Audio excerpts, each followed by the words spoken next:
कभी कभी इस दुनिया में ऐसी घटनाएं घट जाती हैं जिन पर विश्वास करना बेहद ही मुश्किल होता है या फिर कहूँ तो नामुमकिन सा होता है। एक ऐसी ही घटना घटी आज से 66 साल पहले जापान के एक एयरपोर्ट पर, जो आज तक दुनिया के लिए एक अनसॉल्व मिस्ट्री बनी हुई है। दरअसल यहाँ एक रहस्यमयी शख्स आ गया था जो खुद को एक ऐसे देश का नागरिक बता रहा था जो असल में धरती पर कहीं है ही नहीं।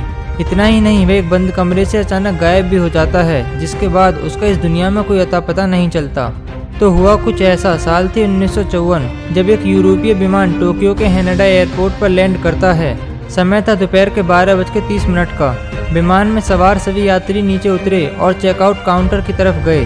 वहां बैठे अधिकारी सभी यात्रियों के पासपोर्ट की जांच कर रहे थे। तभी उन्हें एक ऐसा यात्री मिला जिसके पासपोर्ट को देखकर वह हैरान रह गए। यात्री के पासपोर्ट पर टोरेट नाम के एक देश का नाम लिखा हुआ था।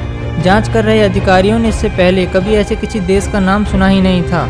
उन्हें वो यात्री संदिग्ध लगा, इसलिए उन्होंने इसकी सूचना सुरक्षा अधिकारियों को दी, जिसके बाद उस यात्री को पूछताछ के लिए एक अलग कमरे में ले जाया गया।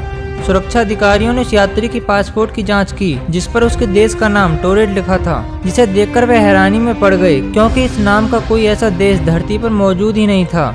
उसके वीजा पे पासपोर्ट चेक किए जाने पर पाया गया कि वो सब ओरिजिनल थे। अधिकारियों को ये बात उनके गले से नीचे नहीं उतर रही थी। इसके बाद अधिकारियों ने उस यात्री से जापान आने का कारण पूछा। इस पर उसने बताया कि वह एक कारोबारी है और बिजनेस के सिलसिले में यहाँ आया है। अधिकारियों की पूछताछ पर उसने बताया कि इस पासपोर्ट से वह पहली बार यात्रा नहीं कर रहा है, इससे पहले भी वो यूरोप के कई देशों में जा चुका है। अब अधिकारियों को उसकी बातें सुनकर बहुत ही आश्चर्य हुआ, क्योंकि उसके पासपोर्ट पर अन्य देशों की जो मोहर लगी हुई थी वह बिल्कुल असली थी। अब वह भी इस बात को सच माने तो माने भी कैसे, क्योंकि वह यात्री जिस देश को अपना बता रहा था असल में वो धरती पर कहीं था ही नहीं। सुरक्षा अधिकारियों ने यह जानने के लिए टोरेट नाम का देश आखिर धरती पर कहाँ है, उस यात्री के सामने दुनिया का मैप रख दिया और बोले कि बताओ कि तुम्हारा देश कहाँ है। इस पर उस यात्री ने अंडोरा नाम के एक देश पर उंगली रखते हुए कहा कि हाँ उसका देश है, लेकिन उसे ये समझ में नहीं आ रहा था कि आखिर यहाँ टोरेट की जगह अंडोरा क्यों लिखा हुआ है। यह सुनकर अधिकारी और भी ज्यादा हैरानी में पड़ गए कि आखिर ये शख्स कहना क्या चाह रहा है। अब उन अधिकारियों ने अपने से ऊपर अधिकारियों को इसके बारे में बताया। उन्होंने भी उस आदमी के दस्तावेजों को दोबारा से चेक किया। अब वह भी हैरानी में थे, क्योंकि उसके पासपोर्ट, वीजा और अन्य दस्तावेजों को देखकर तो यह लग रहा था कि वह सच बोल रहा है। उसकी बातों में कितनी सच्चाई है यह जानने के लिए अधिकारियों ने एक तरीका अपनाया। उस यात्री ने बताया था कि वह किसी कारोबार के सिलसिले में यहाँ आया है। अधिकारियों ने उस कंपनी से कांटेक्ट किया जहाँ उसे जाना था, लेकिन उन्होंने ऐसे किसी भी व्यक्ति को पहचानने से इनकार कर दिया।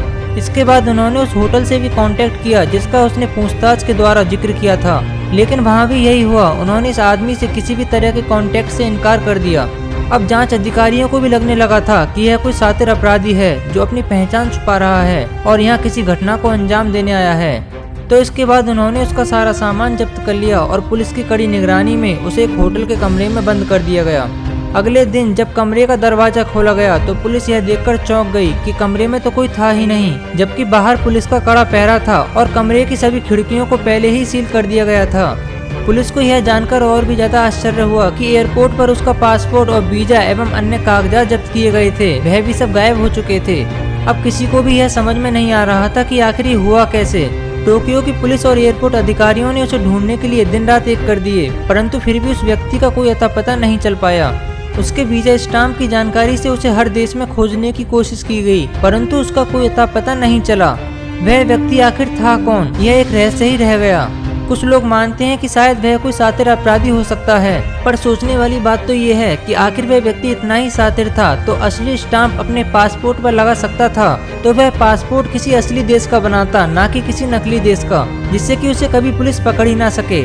सोशल मीडिया पर इस घटना को लेकर कई कहानियां प्रचलित हैं। जो लोग समांतर ब्रह्मांड के अस्तित्व पर यकीन करते हैं उन सभी का यह मानना है कि वह रहस्यमय शख्स किसी दूसरी दुनिया से आया था। उनका मानना था कि वह टाइम मशीन के जरिए गलती से यहाँ आ गया होगा। जब उसने देखा कि उसका राज खुलने वाला है तो वह कहीं गायब हो गया होगा।